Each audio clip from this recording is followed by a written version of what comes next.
Hello students, I am Ashish De. I am taking one of your subject, that is digital communication.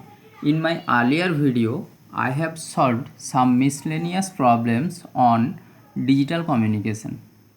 In this video, I want to tell or discuss about some short questions related to sampling theory and pulse modulation. So there are some short questions on sampling theory and pulse modulation. The first question is, what is sampling?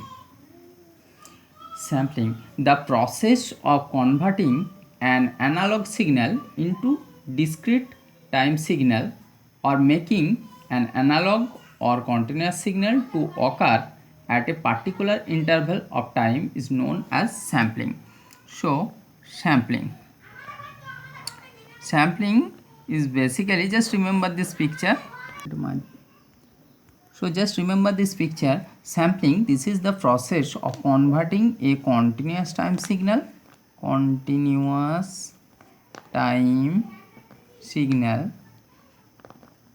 into a discrete time signal.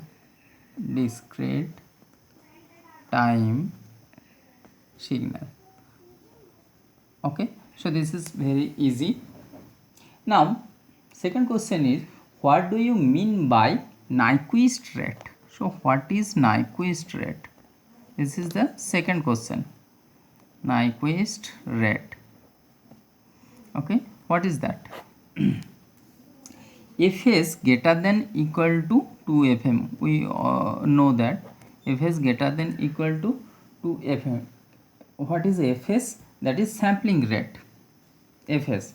So sampling rate greater than or equal to twice the message bandwidth or highest frequency component of the message signal, that is FM, okay, is called Nyquist rate. So the least value of the sampling rate to avoid aliasing is called Nyquist rate. So here from here you can see that the least value of the sampling rate is basically equal to 2 fm. So Fs equal to 2 fm, this is called Nyquist rate.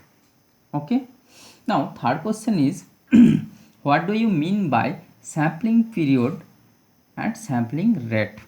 So all of we are aware that sampling period is expressed by T subscript S and sampling rate is Fs. Okay, so during sampling, the time elapsed between sample to sample or time taken by the next sample to occur is known as sampling period. Okay, so suppose there is a sinusoidal signal.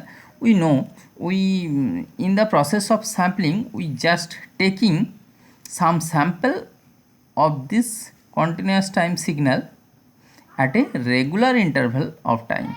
Okay, so we are just taking the amplitudes of this signal at a regular interval. This is Ts, this is also Ts, this duration is also Ts. That's why these are regular interval of time. This is called sampling period.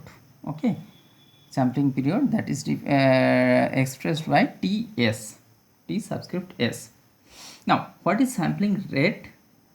Sampling rate is the reciprocal of sampling period. Okay, so Fs is basically sampling rate, that is equal to 1 by Ts. Okay, now the fourth question is, what is guard band? GUARD, guard band. What is that? This is the number 4. Question number 4. What is guard band? At first we have to know what is band. Band means bandwidth. And what is bandwidth? Bandwidth is basically range of two frequencies, that is lower frequency and upper frequency. Now what is guard band? When the sampling rate is chosen much higher than the Nyquist rate, then a small space occur between the samples. This space is said to be guard band. Okay, So this is the desired one of the sampling the signals. Okay, so that is Garbrandt. Now question number 5 is very important. What is sampling theorem? Sampling theorem. If we want to express it mathematically, sampling theorem is expressed by Fs greater than equal to 2 Fm to avoid aliasing. This is sampling theorem. Okay. Now, if we elaborate this thing, let MT a message signal. MT be a message signal. Okay, which is band limited such that its highest frequency spectral component is f of m. Okay, let the values of mt be determined at regular intervals separated by time ts. So this is sampling period, right? So which is less than equal to 1 by 2 fm. Okay, that is the signal is periodically sampled every ts seconds. Then there are samples m of nts,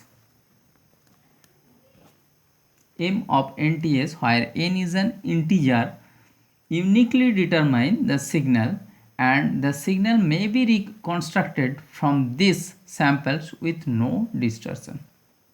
Okay, so it is basically says that fs greater than fs should be greater than equal to 2 fm. From this relationship, these two relationships are basically same. So fs must be greater than or equal to 2 fm. That is the mathematical expression of sampling theorem. Okay, now question number 6 is, what do you mean by aperture effect? Aperture, A-P-E-R-T-U-R-E, aperture effect. What is this aperture effect? During flat top sampling, we know there are various kinds of sampling method. So during flat top sampling, to convert varying amplitudes of pulse to flat top pulses, we use a sinc function. As we know, sinc function, sinc of x is basically sin x. As we know, sinc function of x is basically sin x by x. So if we use it as a input for flat top sampling, because of this there would be decrease in the amplitude. This distortion is named as aperture effect. Okay, so when we use sinc function in case of flat top sampling, there would be a decrease in amplitude. So this is basically a distortion in the amplitude. So this distortion is named as aperture effect. This may be eliminated by using an equalizer in cascade with the output low pass filter. Okay, so that is basically aperture effect. Now question number 7 is, what is pulse amplitude modulation? That is PAM. It is very important. What is PAM? The process in which amplitudes of regularly spaced rectangular pulses vary with the instantaneous sample values of a continuous message signal in a one-to-one fashion is known as pulse amplitude modulation. Okay, so basically I have already taught this topic, what is pulse amplitude modulation, when the carrier signals are basically a train of pulses, and message signal is basically a sinusoidal signal. Then according to the message signal, the amplitude of the digital binary carrier signal varies according to the message signal. Okay, so suppose the carrier signal is like this, okay, and suppose the message signal is this. So in case of PAM, the modulated signal will looks like this. It will looks like this.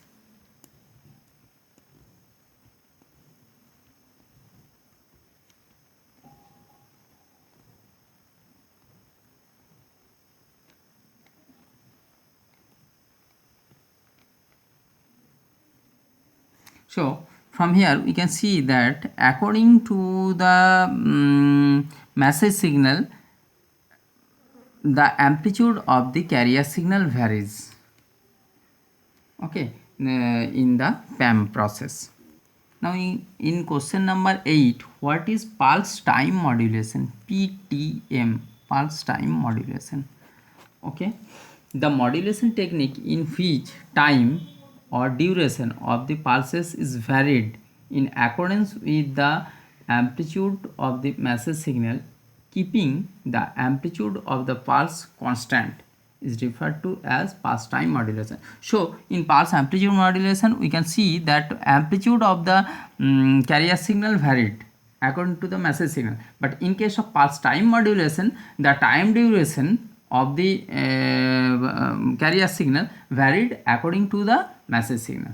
Okay, so PTM is basically two types: PPM, pulse position modulation, and pulse position modulation, and PWM, that is pulse width modulation.